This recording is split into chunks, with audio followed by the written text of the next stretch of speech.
For this exercise, you're gonna need a mini band, preferably something a little bit thicker and heavier than the small lightweight ones, just to give you a little added resistance, because the goal of this is to really train a mid-range movement. So typically when I program this, it's gonna be like a burnout to failure. So we want to not have to do 50 or 60 reps to get there, something that you can get to failure in maybe 12 to 20 reps. So for this, we are going to use a squat rack or something sturdy to kind of hold ourselves, prop ourselves up with. Then you're gonna get into a soft knees, hip hinge position. So you don't need to be in your deepest hinge, but we do wanna be in a little bit of a hinge to where you feel the load shift into your hips and glutes. So to get into that hinge, you're just gonna send your hips back, right? Now, then you're gonna shift over to the stance leg. So notice my body is gonna shift over.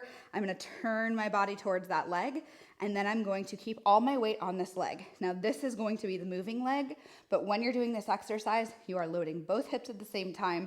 One is stabilizing, one is doing the movement.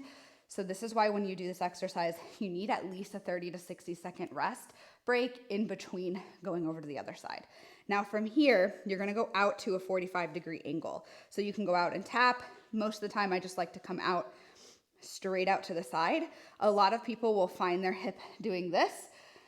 That's not wrong, but if your hip is naturally doing that, I would recommend kind of keeping it pointed in. That's going to target a different part of your glute med, which is the stabilizers on your hip, which we're targeting here, so you can get that little added component if you work on where your toe is. But we're just gonna stay here and make sure that we're trying not to dump into spine movement. We want to stay in the position we are in with our spine, which requires a really sturdy stance leg, and then do the movement from here at that 45-degree angle. Then you're gonna rest and go about it on the other side. Couple of things to note. Again, stance leg, we're gonna shift over and turn towards it so that I'm angled on top of it. A lot of people will not do that, and they will be holding themselves up a little bit. You'll get a little bit more out of it if you make your leg, your stance leg work.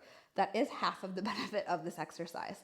So over time, you should feel like you can maybe choose a heavier band, but really most of the time we're just looking to add reps and feel a little bit stronger on that stance leg actually.